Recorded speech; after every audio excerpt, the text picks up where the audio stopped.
नमस्कार दोस्तों, स्वागत है आपका अपने YouTube चैनल पर। और दोस्तों, आज की क्लास में पढ़ेंगे भारतीय संविधान के महत्वपूर्ण अनुच्छेद। ऐसे कौन से अनुच्छेद हैं जो परीक्षा उपयोगी बहुत महत्वपूर्ण है अनुच्छेद है दोस्तों।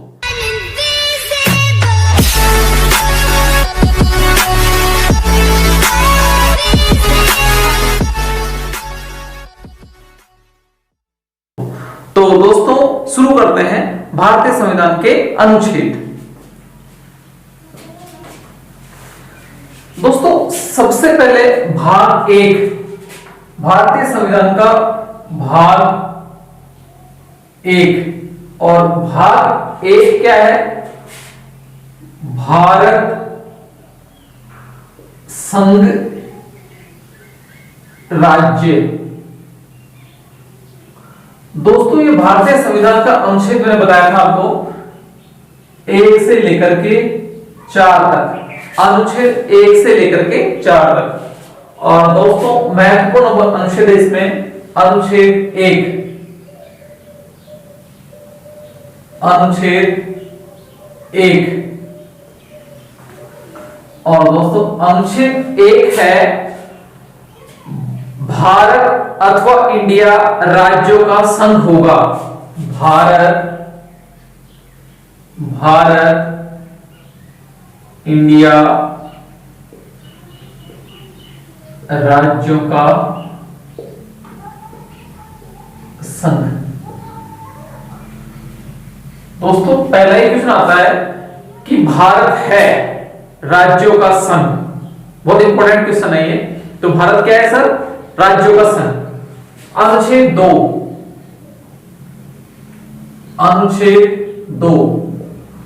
अनुच्छेद 2 है नए राज्यों का प्रवेश। नए राज्यों का प्रवेश या स्थापना। दोस्तों भारतीय संविधान के अनुच्छेद 2 में वर्णित है नए राज्यों का प्रवेश व स्थापना से संबंधित प्रावधान है। अनुच्छेद 3, दोस्तों अनुच्छेद 3 में है राज्यों के नाम,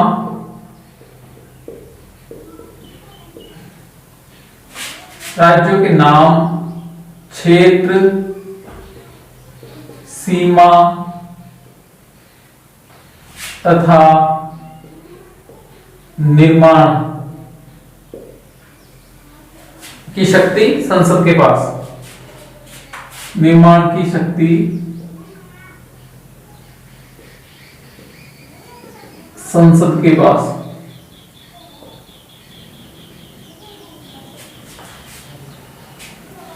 दोस्तों भाग 1 में इंपॉर्टेंट अनुच्छेद मैंने 3 बताए। अनुच्छेद 1 भारत अथवा इंडिया राज्यों का संघ होगा। अनुच्छेद 2 में बताया दोस्तों कि नए राज्यों के प्रवेश तथा स्थापना से संबंधित प्रावधान भारतीय संविधान के अनुच्छेद 2 में है। अगर किसी नए राज्य को, बाहरी राज्य को भारत में शामिल करना है दोस्तों, तो उसे अनुच्छेद 2 के तहत शामिल किया जाता है। भारत में पहले से शामिल राज्यों के नाम में परिवर्तन करना हो दोस्तों, उसके क्षेत्र में परिवर्तन करना हो, उसकी सीमाओं में परिवर्तन करना हो, या भारत के अंदर किसी क्षेत्र को नए राज्य घोषित करना हो, तो दोस्तों अनुच्छेद 3 के माध्यम से उसे नया राज्य गठित किया जाता है या उसमें परिवर्तन किया जाता है।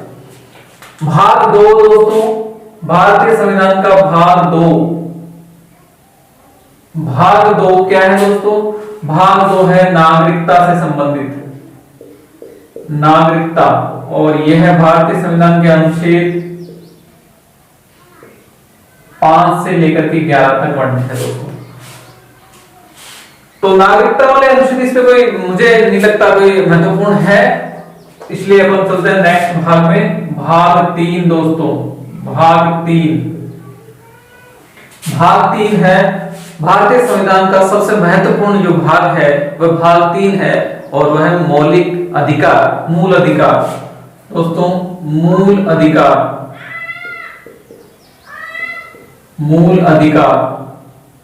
और मूल अधिकार दोस्तों भारतीय संविधान के अनुच्छेद 12 से लेकर के 35 तक वर्णित है, पिछली क्लास में देखा हुआ।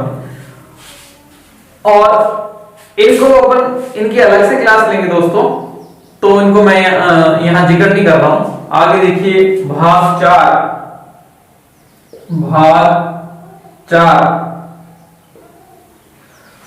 4 है दोस्तों नीति निर्देशक तत्व, नीति निर्देशक तत्व। और यह भारतीय संविधान के अनुच्छेद 36 से 51 तक वर्णित है दोस्तों। भारतीय संविधान के अनुच्छेद 36 से 51 में वर्णित है, और यह भी भारतीय संविधान का एक महत्वपूर्ण भाग है। तो इसके नीति निर्देशक तत्वों की अगली क्लास में इसका जिक्र करेंगे दोस्तों। भाग 5 है दोस्तों संघ, और संघ जो है भारतीय संविधान के अनुच्छेद 52 से लेकर के 151 तक आता है दोस्तों। इसमें दोस्तों सबसे पहले लेते हैं अपन राष्ट्रपति। बहुत इंपॉर्टेंट है। और राष्ट्रपति में दोस्तों सबसे पहला अनुच्छेद आता है 52, अनुच्छेद 52 क्या कहता है? अनुच्छेद 52 कहता है कि राष्ट्रपति पद की व्यवस्था करता है दोस्तों। भारत का एक राष्ट्रपति होगा,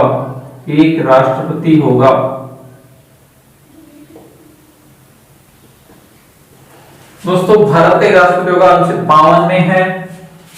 अनुच्छेद 53 ये व्यवस्था करता है दोस्तों, कार्यपालिका शक्ति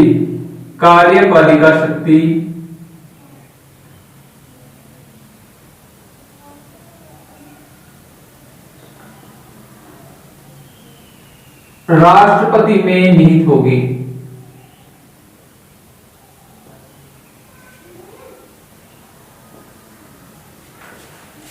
अनुच्छेद 53 क्या वर्णित कर दोस्तों कि भारत की कार्यपालिका शक्ति राष्ट्रपति में निहित होगी। कार्यपालिका शक्ति किसमें निहित होती है? राष्ट्रपति में। अनुच्छेद 53 दोस्तों। अनुच्छेद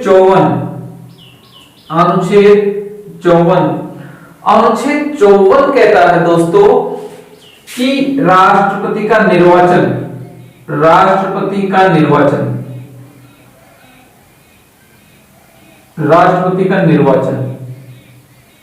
और दोस्तों राष्ट्रपति का निर्वाचन की व्यवस्था है अनुच्छेद 54 में, और कहता है कि इसका निर्वाचन एक निर्वाचक मंडल द्वारा किया जाता है, और इसमें संसद के चुने हुए सदस्य व राज्य विधानसभाओं के चुने हुए सदस्य भाग लेते हैं।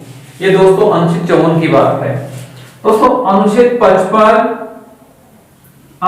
55 की व्यवस्था है कि राष्ट्रपति की निर्वाचन रीति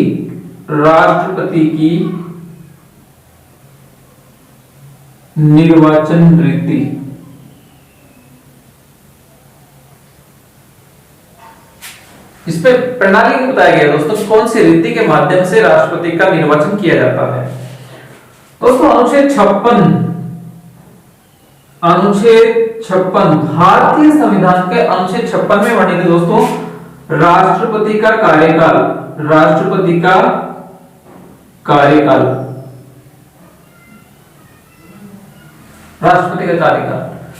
अनुच्छेद 56 हो गया दोस्तों। अनुच्छेद 58 राष्ट्रपति के लिए योग्यताएं, राष्ट्रपति पद के लिए योग्यताएं।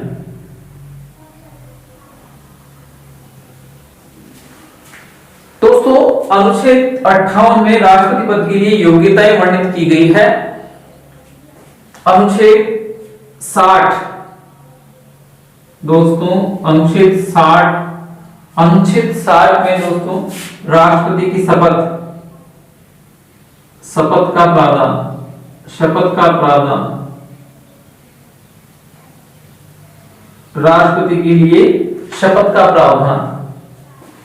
दोस्तों अनुच्छेद 61 अनुच्छेद 61। भारतीय संविधान के अनुच्छेद 61 बहुत महत्वपूर्ण अनुच्छेद है दोस्तों, काफी एग्जाम से पूछा जाता है। राष्ट्रपति पर महाभियोग प्रक्रिया, महाभियोग प्रक्रिया दोस्तों ये अमेरिका संविधान से अपनाई गई है। दोस्तों अनुच्छेद 72 राष्ट्रपति को क्षमादान की शक्ति दी गई है इसके माध्यम से। तो राष्ट्रपति की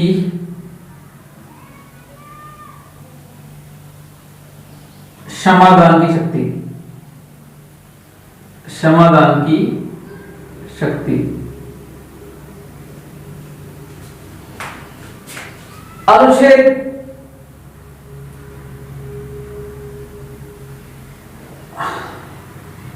85 दोस्तों, अनुच्छेद 85 में संसद का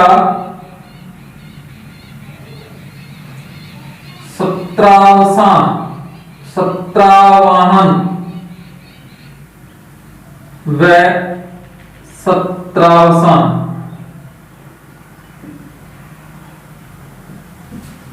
संसद का सत्र बुलाना और संसद का सत्रावसान करना, उसके सत्र का अंत करना दोस्तों। अनुच्छेद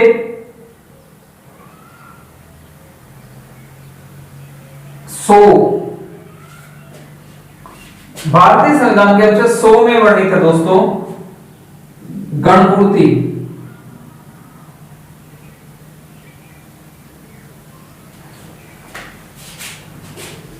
या ऐसे करेंगे, इसको बाद में पढ़ेंगे दोस्तों। देखिए एक मिनट पहले राष्ट्रपति के ले लेते हैं हम, राष्ट्रपति के ले लेते हैं। अनुच्छेद 123 दोस्तों, अनुच्छेद 123 है अध्यादेश जारी करना, अध्यादेश जारी करना। देखिए अनुच्छेद 123 अध्यादेश जारी करने का होता है दोस्तों कि जब संसद के सत्र नहीं चल रहा होता, जब संसद का सत्र नहीं चल रहा हो तो ऐसी परिस्थिति में अगर कोई कानून बनाना हो तो राष्ट्रपति अनुच्छेद 123 के तहत एक कानून निर्माण करता है दोस्तों। तो ऐसे कानून को क्या बोलते हैं, अध्यादेश कहा जाता है विशेष परिस्थिति में। एक बार रिपीट करेंगे दोस्तों। देखिए भाग 1 भारत संघ व राज्य अनुच्छेद 1 से 4, इसमें अनुच्छेद 1 में भारत अथवा इंडिया राज्यों का संघ होगा। भाग 2 अनुच्छेद 2 दोस्तों नए राज्यों का प्रवेश तथा स्थापना। अनुच्छेद 3 राज्यों के नाम, क्षेत्र, सीमा तथा निर्माण की शक्ति संसद के पास है। भाग 2 नागरिकता से संबंधित प्रावधान है अनुच्छेद 5 से लेकर के 11 तक दोस्तों।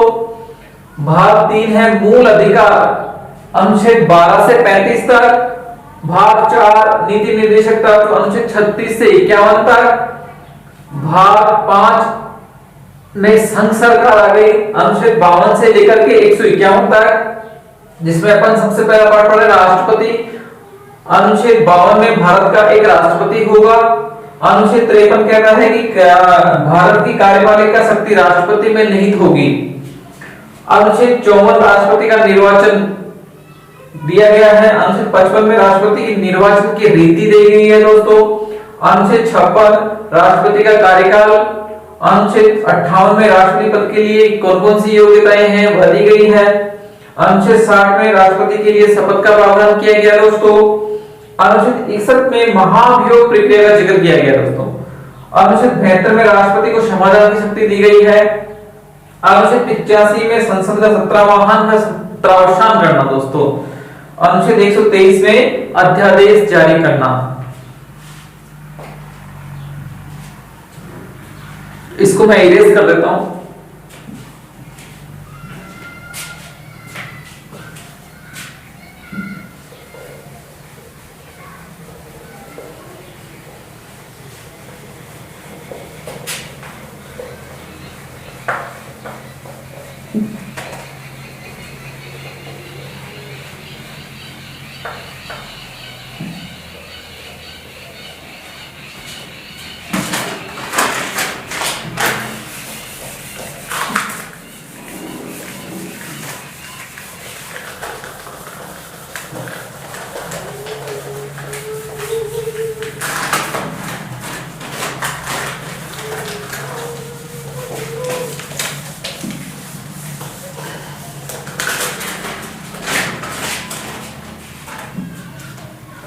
दोस्तों राष्ट्रपति से संबंधित नेक्स्ट अनुच्छेद है अनुच्छेद 143। तो यह है सर्वोच्च न्यायालय से ऐसे सुप्रीम कोर्ट से परामर्श, राष्ट्रपति का सर्वोच्च न्यायालय से परामर्श। दोस्तों नेक्स्ट आता दोस्तों मंत्रिपरिषद, उपराष्ट्रपति, सॉरी अब लेंगे दोस्तों उपराष्ट्रपति।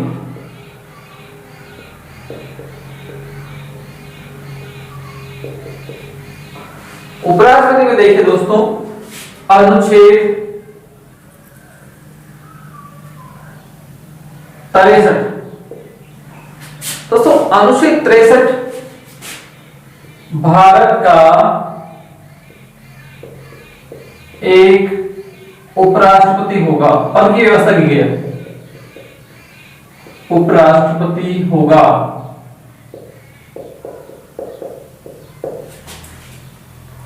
अनुच्छेद 64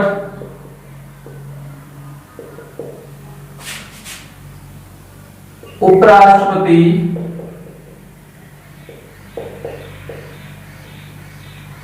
राज्यसभा का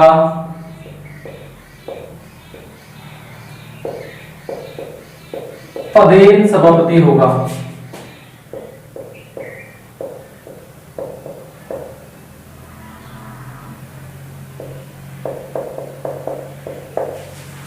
दोस्तों अनुच्छेद 64 कहता है कि उपराष्ट्रपति राज्यसभा का पदेन सभापति होगा। इस प्रकार से नेक्स्ट दोस्तों नेक्स्ट है मंत्रिपरिषद। मंत्रिपरिषद और मंत्रिपरिषद में सबसे पहले लेते हैं अनुच्छेद 74। अनुच्छेद 74 कहता है दोस्तों राष्ट्रपति के परामर्श व सहायता के लिए मंत्रिपरिषद की व्यवस्था, मंत्रिपरिषद की व्यवस्था।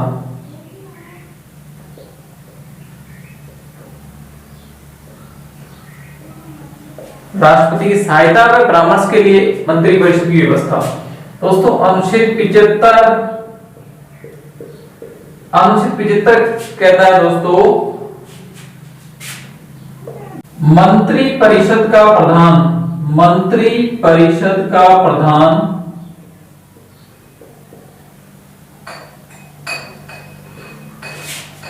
प्रधानमंत्री होगा, प्रधानमंत्री होगा। अब देखिए दोस्तों ये प्रधान जो है मंत्रिपरिषद का प्रधान दो तरह का होता है। एक तो होता है वास्तविक प्रधान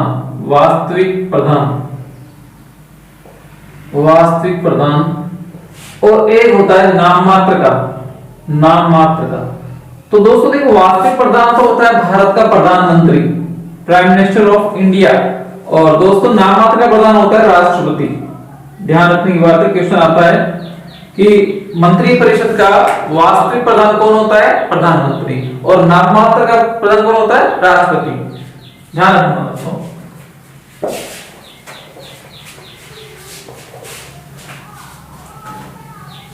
मंत्रिपरिषद। फिर दोस्तों आती है संसद में अनुच्छेद 79। दोस्तों अनुच्छेद में संसद का गठन, भारत की एक संसद होगी, संसद। अनुच्छेद 79 में संसद, अनुच्छेद 80 में राज्यसभा, अनुच्छेद 81 में लोकसभा, अनुच्छेद 81 में दोस्तों लोकसभा, और अनुच्छेद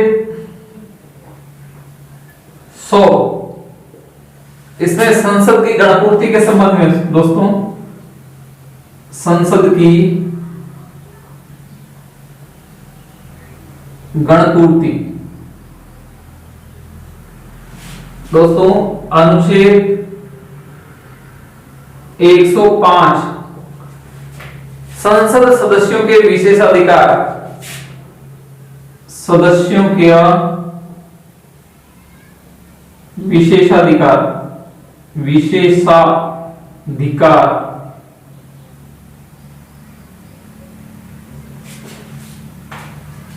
दोस्तों, अनुच्छेद 108 बहुत महत्वपूर्ण है, अधिकांश एग्जाम से पूछते हैं दोस्तों। अनुच्छेद 108 दोनों सदनों की संयुक्त बैठक, संसद की संयुक्त बैठक,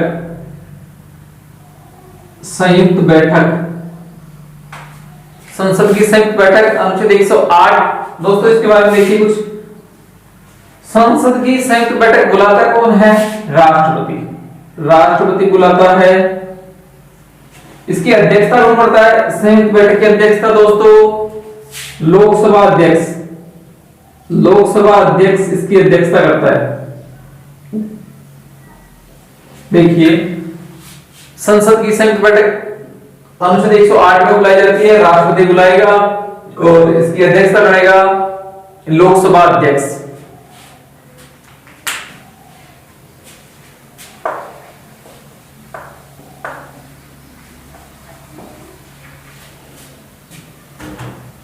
इसके बाद दोस्तों देखिए अनुच्छेद 110, अनुच्छेद 110, अनुच्छेद 110 में धन विधेयक, धन विधेयक, अनुच्छेद 110 धन विधेयक, अनुच्छेद 112 वार्षिक वित्तीय लेनदेन, वार्षिक वित्तीय लेनदेन दोस्तों, बजट कह सकते हैं इसको। बजट का प्रावधान अनुच्छेद 112 में है दोस्तों। अनुच्छेद 116 में है लेखानुदान, लेखानुदान दोस्तों। 117 अनुच्छेद 117, अनुच्छेद 117 में है वित्त विधेयक, वित्त विधेयक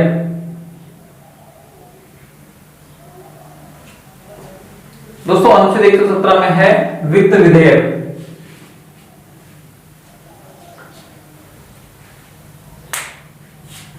एक बार रिपीट करते हैं, देखिए दोस्तों। उपराष्ट्रपति अनुच्छेद 63 में भारत का एक उपराष्ट्रपति होगा।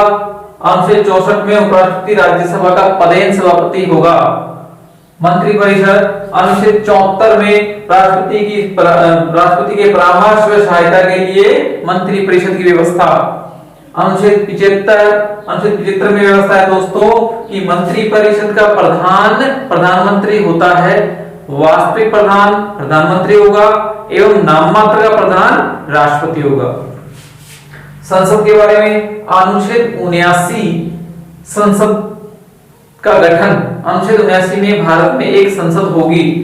अनुच्छेद 80 राज्यसभा, अनुच्छेद 81 लोकसभा की व्यवस्था, अनुच्छेद 100 संसद की गणपूर्ति से संबंधित, अनुच्छेद 105 संसद सदस्यों के विशेषाधिकारों से संबंधित, अनुच्छेद 108 संसद के दोनों सदनों की संयुक्त बैठक, अनुच्छेद 110 धन विधेयक, अनुच्छेद 112 वार्षिक वित्तीय लेनदेन का लेखा जोखा, यानी कि जो वित्तीय वर्ष है उसमें बजट तैयार करवाना। अनुच्छेद 116 लेखानुदान, मतलब बजट में जो रह गई उसके लिए बजट आवंटित करना लेखानुदान कहलाता है दोस्तों। अनुच्छेद 117 ये है वित्त विधेयक। मिटा देता हूं दोस्तों। अब आता है सर्वोच्च न्यायालय। सर्वोच्च न्यायालय। और सर्वोच्च न्यायालय में अनुच्छेद 124 में सर्वोच्च न्यायालय का गठन, सर्वोच्च न्यायालय का गठन। दोस्तों अनुच्छेद 129 सर्वोच्च न्यायालय एक अभिलेख न्यायालय, अभिलेख न्यायालय, अभिलेख न्यायालय।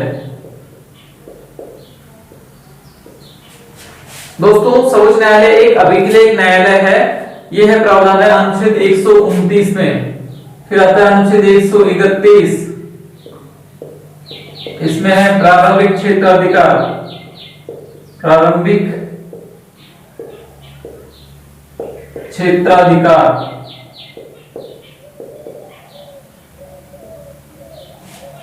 अनुच्छेद 131 में दोस्तों प्रारंभिक क्षेत्राधिकार। फिर आता है अनुच्छेद 137, अनुच्छेद 137 और अनुच्छेद 137 है दोस्तों न्यायिक पुनरावलोकन, न्यायिक पुनरावलोकन, न्यायिक पुनरावलोकन।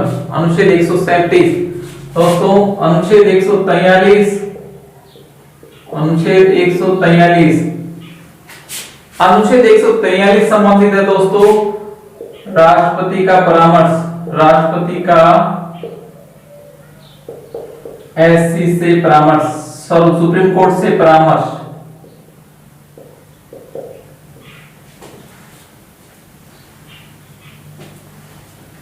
ये सर्वोच्च न्यायालय से संबंधित अनुच्छेद दोस्तों एक बार रिपीट करते हैं। देखिए अनुच्छेद 124 सर्वोच्च न्यायालय का गठन, अनुच्छेद 129 सर्वोच्च न्यायालय एक अभिलेख न्यायालय होगा, अनुच्छेद 131 सर्वोच्च न्यायालय का प्रारंभिक क्षेत्राधिकार, अनुच्छेद 137 न्यायिक पुनरावलोकन और अनुच्छेद 143 राष्ट्रपति का सर्वोच्च न्यायालय से परामर्श।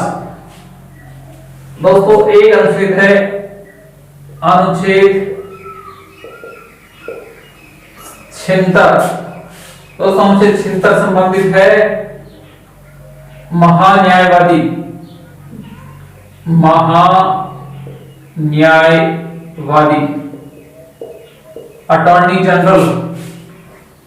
दोस्तों महान्यायवादी की नियुक्ति की जाती है राष्ट्रपति के द्वारा, यह अनुच्छेद 76 में वर्णित है। नियुक्ति कौन करेगा? राष्ट्रपति। एक दोस्तों अनुच्छेद 148 और अनुच्छेद 148 में है सीएजी, सीएजी नियंत्रक महालेखा परीक्षक, नियंत्रक महालेखा परीक्षक का प्रावधान अनुच्छेद 148 में है दोस्तों। दोस्तों आशा करता हूं अनुच्छेदों से संबंधित क्लास आपको पसंद आई होगी। ये इसका फर्स्ट पार्ट था दोस्तों, और अनुच्छेद से संबंधित जो अगले अनुच्छेद है अगली क्लास में लेके आऊंगा सेकंड पार्ट में। धन्यवाद।